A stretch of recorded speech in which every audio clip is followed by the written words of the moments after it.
Welcome to the VP Marketing Show, podcast that takes you deep inside high-performing marketing teams to learn what they do, how they do it, and how they get better every day. We cover strategy and execution, brand and demand, metrics and team structure, today's realities, and tomorrow's opportunities. If you lead a marketing team, you aspire to the top job, or you're a CEO who hires and manages a VP marketing, this is the podcast for you.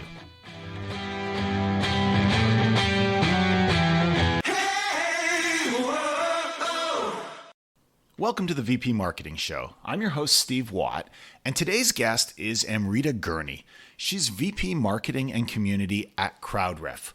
I've known Amrita for a few years now, and she and her colleagues really came to my attention because of the super smart way they've built that company with such tight alignment between sales and marketing at every step. But Amrita's wisdom and insight into marketing goes far beyond alignment. She's got some strong opinions backed by some strong actions around brand, around team structure, measurement, career development, and more. I hope you enjoy this conversation with Amrita as much as I did. Welcome, Amrita. Thanks so much for being here with us today. Thanks for having me, Steve. Tell us a little bit about CrowdRiff. Sure. So we are a travel technology company based here in Toronto. And we've been around for a few years now, I would say really in high growth mode for about 4 to 5 years. And we focus on selling a product to people who work in the travel and tourism space. We primarily sell to marketing teams, and our product is all about visual content. So that's really our area of focus. How much growth are we talking about?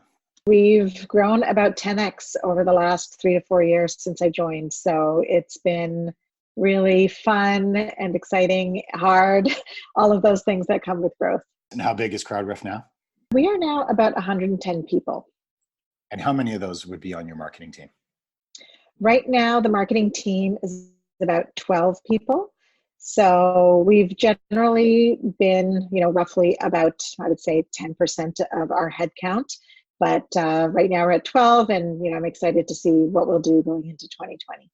I want to dig into the structure of that team and kind of who does what and how it's evolved over time. But before we get there, I want to start with you.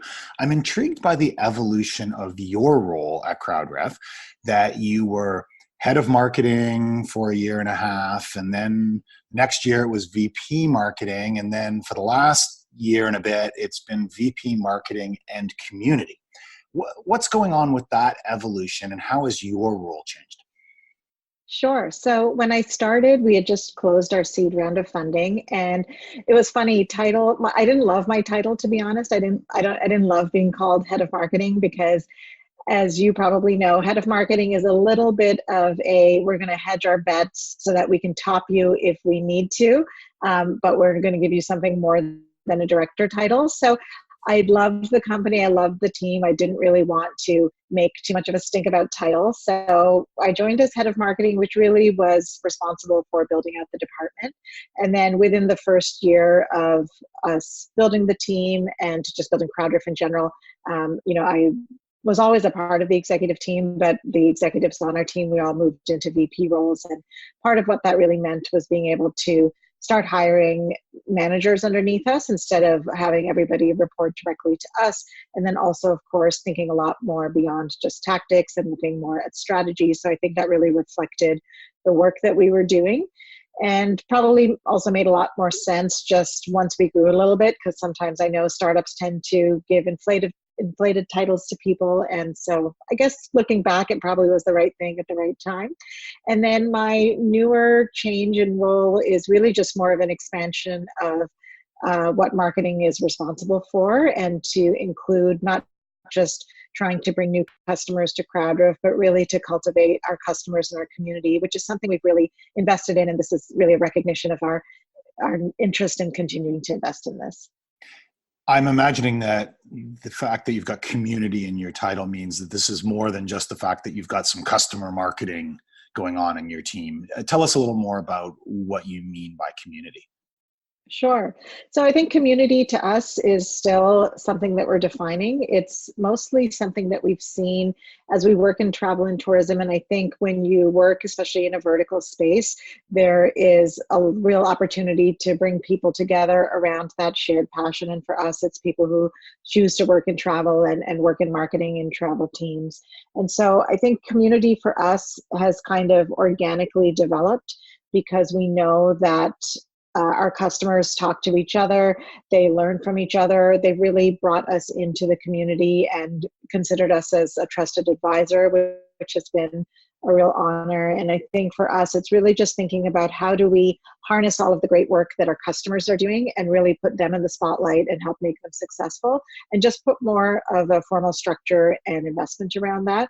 Whereas before, I think we were just waiting to see what would develop, and it did develop organically. And now we just want to make sure that we really give it the love and attention that it deserves. Let's talk about your team structure. I find this to be a super interesting part of the role of a marketing leader is determining the right team structure and evolving that as the business evolves and as the business grows, as yours has. And I've seen it done in so many different ways, from teams aligned around functions, around different market segments, around different aspects or different points in the customer life cycle, and a bunch of other ways.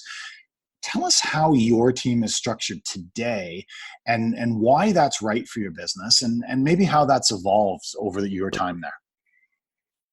So I might start with where we began, which I think is very typical for a lot of startups. And so, 3 to 4 years ago, or when I joined about 3.5 years ago, there was basically, demand gen was the only function of marketing because we were a very young company and everything we did was really about generating more revenue and leads for sales in particular.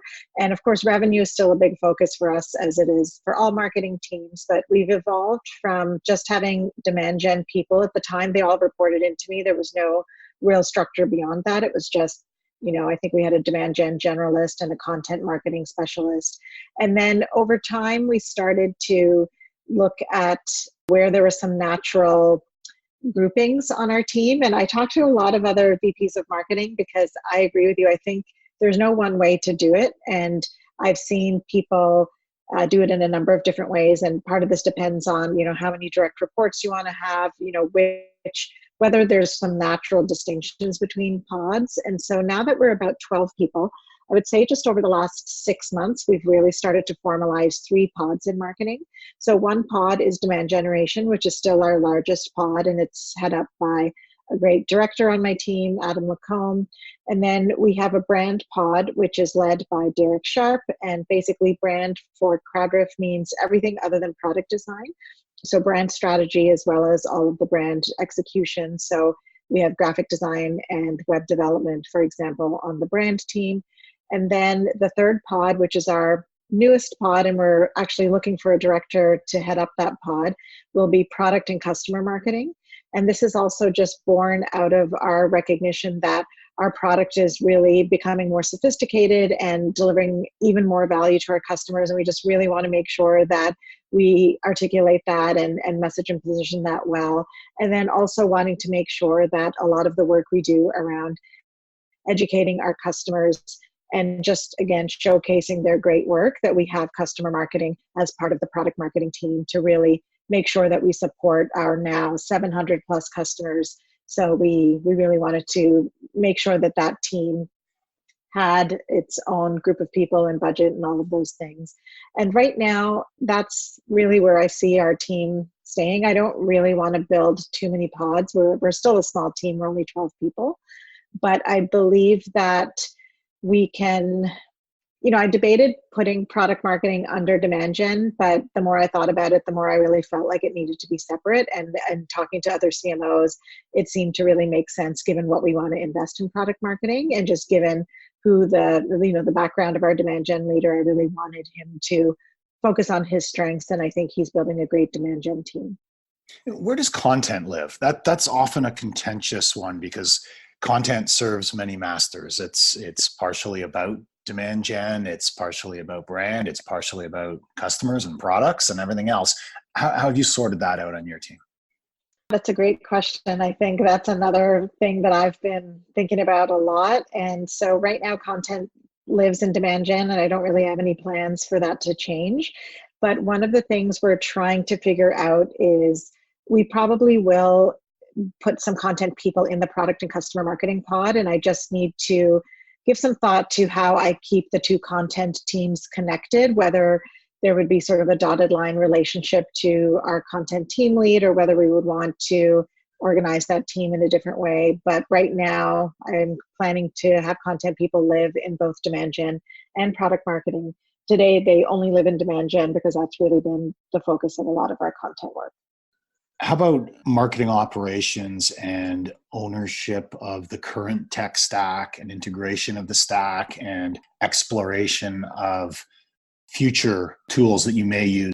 Is that within marketing, or is that in a separate RevOps, or how does that work?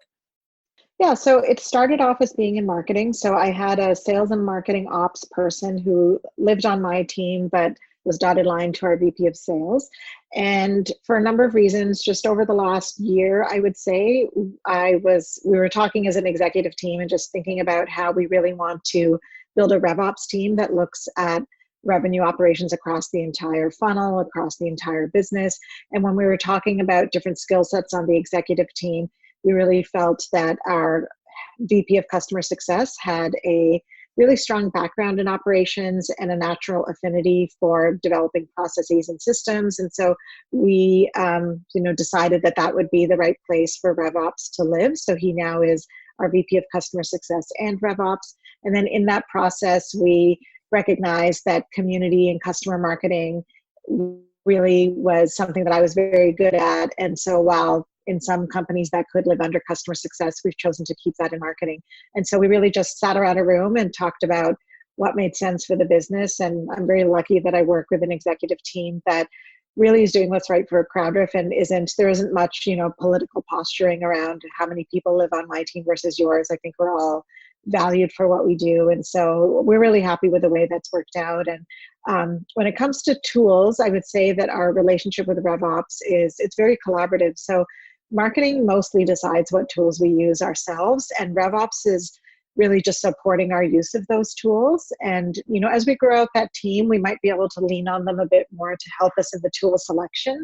But I believe strongly that the people using the tools should be the ones choosing what they should use because they're the ones that really are domain experts. And so I expect that aspect of revenue operations will still be, working, very closely between, RevOps and the business units.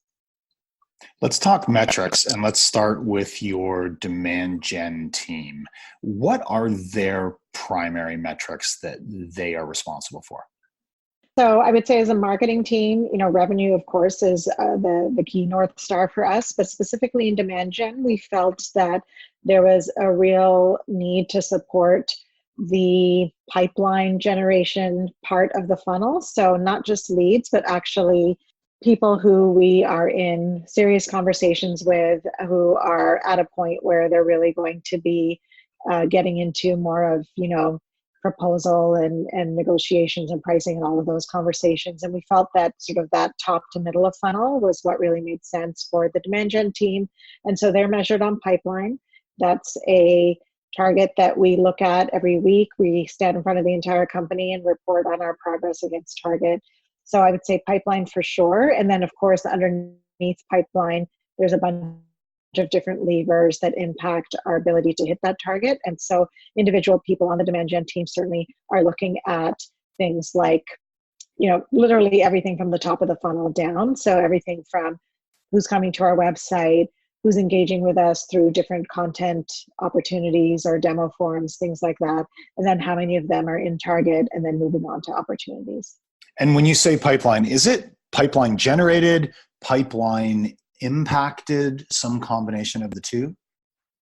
So we're right now looking at pipeline created. Pipeline influenced is, of course, a bigger number, and we don't look at that as a metric. It's more of an understanding that we know that marketing influences a lot more than just what we create. And I would say, again, as a team, we've if I can tip our hat to like myself and our VP of sales, as you know, because you've had us speak at your conference in the past, we really have aligned so well so that our teams don't really feel like, this is owned by sales, this is owned by marketing or credited to sales or marketing. We really understand that in a B2B space, especially with a complex sale, that marketing and sales influence every point of the funnel. And so we look more at different sources of our pipeline, but not as sales or marketing, more in terms of, is it events? Is it inbound? Is it outbound? Even outbound is something that marketing influences because we do a lot of support around our outbound campaigns. So that's sort of how we've set it up so far. And I know that for a long time, you guys have been embracing account-based marketing to some extent. And you mentioned pipeline in Target. Have you gone so far as to really focus on named accounts in a real ABM mindset, or is it a bit of a looser, perhaps firmographic in Target kind of thinking? How far down the road towards ABM are you guys today? We definitely have named accounts, but we have a very large number of named accounts, several thousand. So I would say our ABM is sort of the one to many, where we're not doing a high degree of customization for most of those named accounts, but we know that there are going to be people even beyond those named accounts who are still the right fit. So when we look at in Target from a top of funnel point of view, we don't just look at named accounts, we look at who is in Target from a profile point of view. And then part of that includes measurement of how many of our named accounts have we engaged with or are we generating opportunities from. Leaving demand gen for the moment, let's talk about brand and customer marketing. What are some of the core measures that those teams are driving? That's a great question. And I would say right now, we don't really measure brand. We have decided to invest in brand because we know that it pays off, and it's definitely paid off for us tremendously. And because of that, we are just assuming that there's going to continue to be a lift. And certainly there's a lot of reputation benefits of investing in brand. I would say that if I had to talk about or think about like what are some more quantifiable ways to measure brand, the two things that we look at right now are how often do we get invited to speak, because conferences and speaking is a great way to build thought leadership. And we, I believe this year we've spoken at, I'm going to say something like at least 30, maybe 30, 35 events across the world. So we've looked at how that has grown over the last 3 years. And then we also look at direct traffic, because the more people know your brand and your name, the more that they're going to just come to you, not even just through search, they're just going to be looking for CrowdRiff. And so we've also looked at how our direct traffic has changed over time. That makes a lot of sense. I think that this challenge of how to measure something that everyone knows is important, but nobody's entirely clear how to measure, I think is such an interesting challenge. Those things that you said sound like they make a lot of sense. I'm wondering about, so a couple things that are on my mind in that regard that I'm wondering if you think there's any validity to.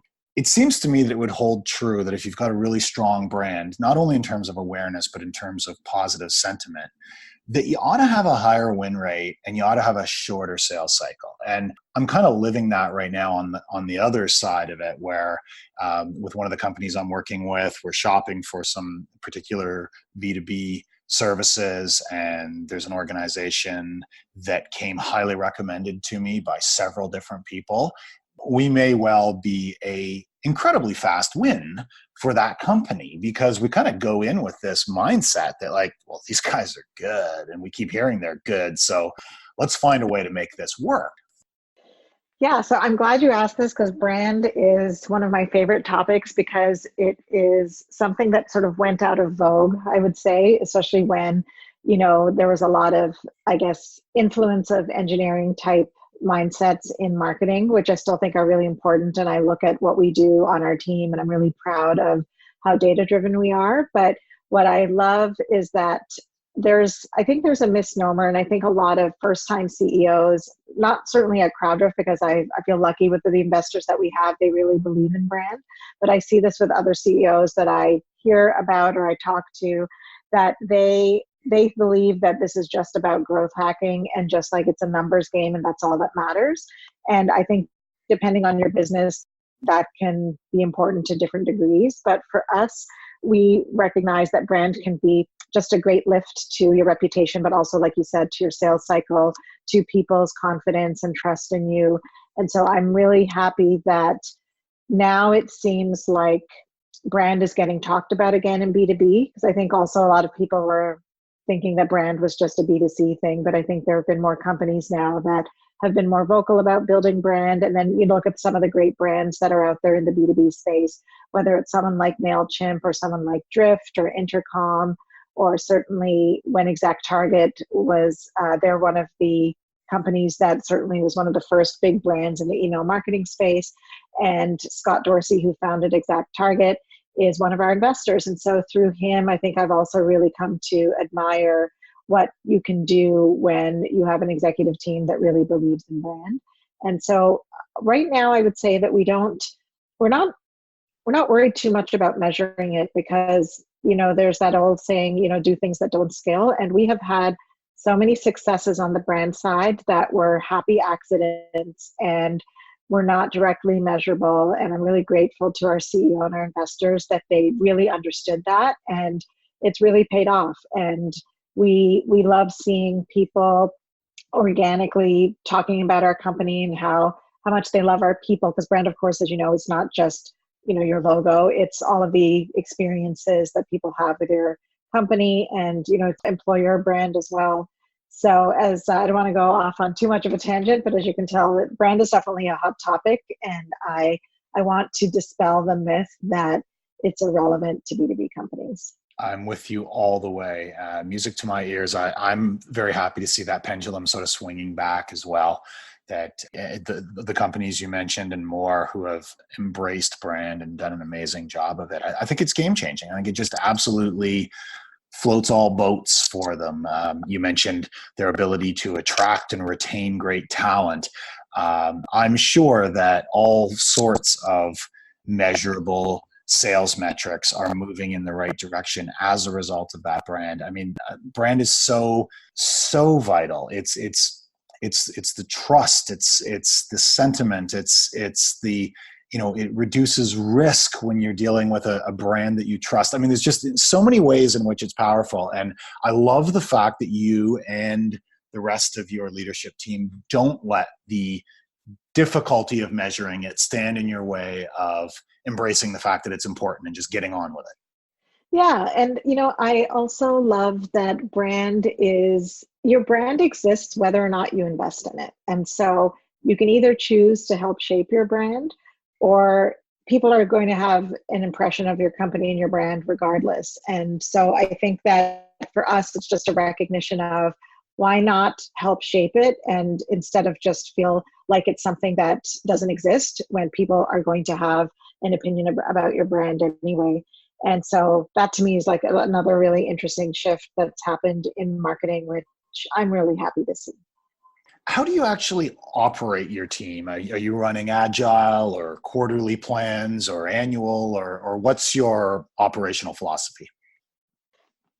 So that's something which I feel like to be honest, I feel like it's a work in progress. We do have a system, but I'm not convinced that it's the ideal system. I feel like there's still things I'd like to change about it. And I'm just needing some time to think a bit more deeply about what kinds of changes to make. But as a company, we used to do OKRs, but now we've moved more to sort of 6-month operational plans. So we do have mandates across the company, and then each department certainly has contributions against those mandates.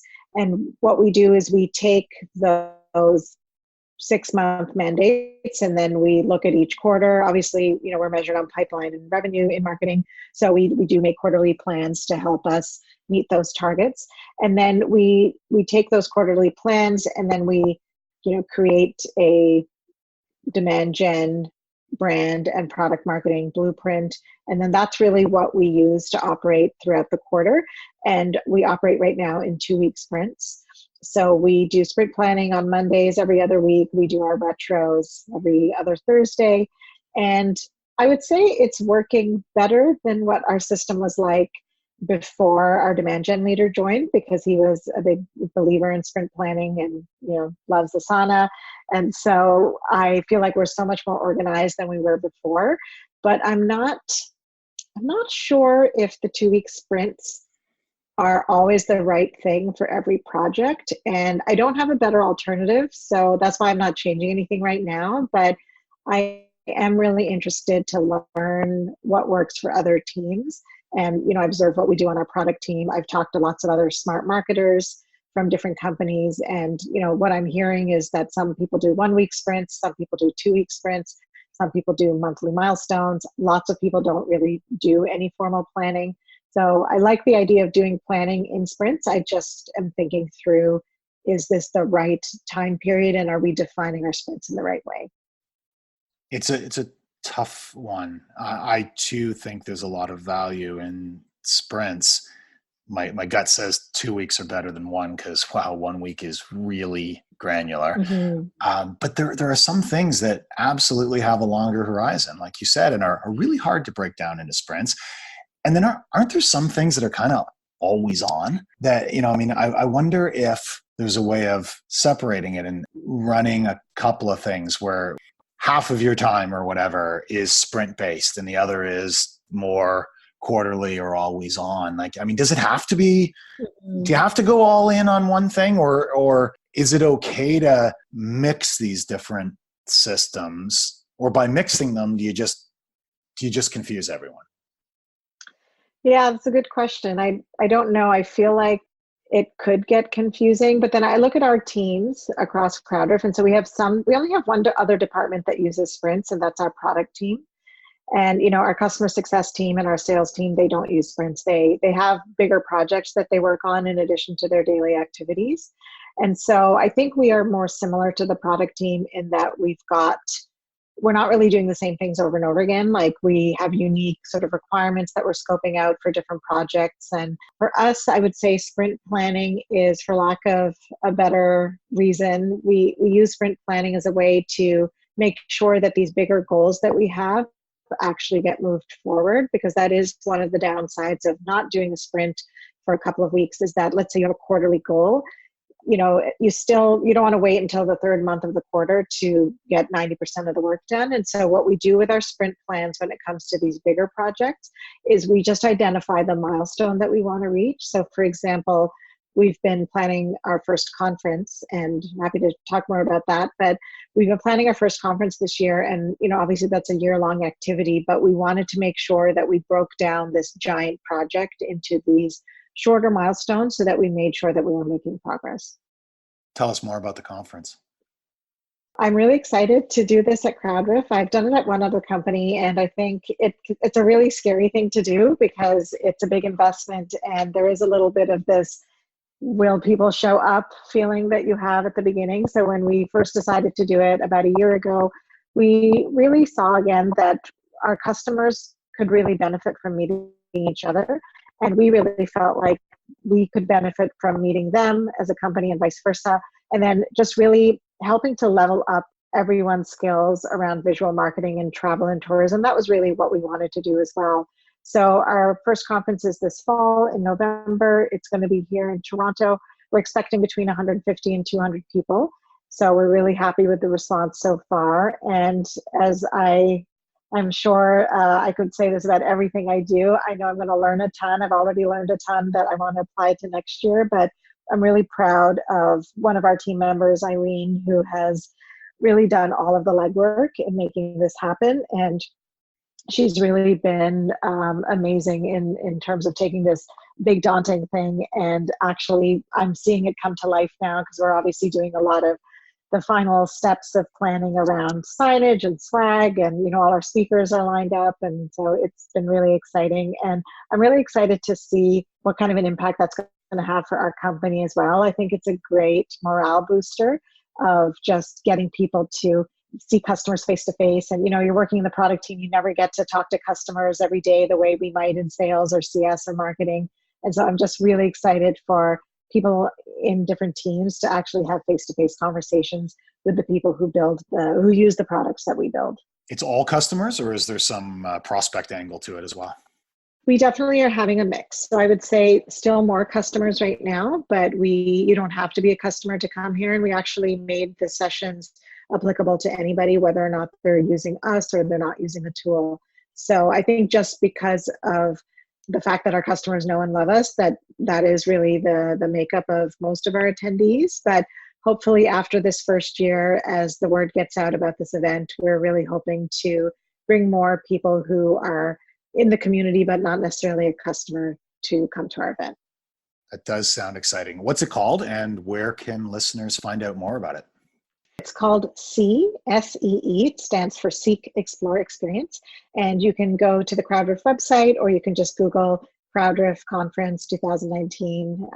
You can find it on the web very easily. We talked about the growth of the team. You said you don't anticipate a whole lot of more pods, more as the team grows. You will add strength to each of those. But you are looking for a product marketing leader at this time. Am I right about that? Yes, I am. I think that it's really helpful to have somebody with domain expertise leading these functions. And, I've hired people who are smarter than me to head up demand gen and brand. And I'm definitely looking forward to hiring someone who knows more about product marketing to head up that pod for us as well. This is one of the 3 existing pods who just presently doesn't have a director level leader. Is that correct? Or is it a new function? Exactly. No, it's an existing pod. Right now, the 2 people in the pod report into me. And so I'd like to have somebody who can really help guide the careers and development of those 2 people, and of course, build out the team as well. And then for myself, I've been learning a lot about what it means to be a good manager. And I believe that there's a limit to how many people you can have as direct reports to really function well and really help them be successful. So from that point of view as well, I really want to make sure that the people I have leading my pods really have the support and attention that they deserve, and that the people underneath them are likewise set up so that they're also getting the support and the coaching and the mentoring. One last question before I let you go, Amrita. What advice do you have for marketers who are earlier or perhaps midway in their careers and they aspire to a role like yours? It can almost seem overwhelming. You got to be great at data and technology and brand and content and people management and strategy and on and on and on and on. How do you recommend that people navigate their way towards successful marketing leadership? Is it, some people tell me you can't be great at everything, so be really, really great at a couple of things, and you'll hire people to cover the other things. Others say, no, you've got to be super well-rounded. And I've heard all sorts of other advice as well. What's your advice for that up-and-coming marketing leader? Yeah, I believe more the former, which is focus on some things that really fit well with your skills. And so let's say you don't know what those are, because I did have, in fact, one of our interns at CrowdRiff, I remember her talking to me about not really being sure where in marketing she wanted to go. And so it made sense for her to be a generalist at a smaller startup where she could learn about different things and then see what she really liked. And since then, she actually has kind of chosen a track. So if you are not sure, you can join a team where you can be more of a generalist. Those tend to be smaller companies. But if you know that you're really good at certain things, let's say you're an amazing writer and a great, customer focused strategist, content marketing might be a great track for you. Or let's say you're really good at testing different, tools and different sort of demand gen methodologies. Like you might want to focus more specifically on demand gen, or again, you might be just a great customer focused product marketer. And so I would say choose your path, and then find somebody who is better than you and try to go work for them. So I think one of the things that I didn't always do in my career was really think about the people I was going to be reporting into, because they are probably the most influential people in your careers. And so I've experienced great managers, terrible managers, and just the difference is so vast. And knowing what I know now, I wish I had taken a bit more time to get to know companies and the people who are running marketing at those companies. Because when I've worked for great leaders, I have learned more in, let's say 2 years than I would have in 5 years with somebody else. So I would say, yeah, try to work for someone who knows their stuff. And then I would say the last piece of advice I have is to just make sure you build your own community. So people think of networking as something that you only do when you need a job or that you only do when you're an executive. But, if you're starting out your career, or let's say you're a mid-level manager, go out and find other people who are just like you. People tend to be pretty open to meeting their peers. So it might be hard if you're, let's say, a director of marketing and you want to, reach out to a VP. Some of them may say yes, many of them might say no. But if you reach out to other directors, most of them are likely to say yes, because we all want to know what people like us are doing. And so I would say just build your community, because it's going to be a great way for you to learn. And you just never know when your paths are going to cross, or when you may want to bring people onto your team, or vice versa. Fantastic advice. Thank you so much, Amrita. I have learned so much and enjoyed this conversation so much. I mean, the whole reason why, or the primary reason I'm doing this podcast, is to talk to people like you and learn lots. And I absolutely did. And I hope that our listeners feel the same way. Thank you so much for taking the time to share some of your experience and some of your wisdom with us, Amrita. Thanks so much, Steve. This was really fun. This has been Amrita Gurney, VP Marketing and Community at CrowdRiff. Thanks for listening to the VP Marketing Show. We hope you'll join us next time.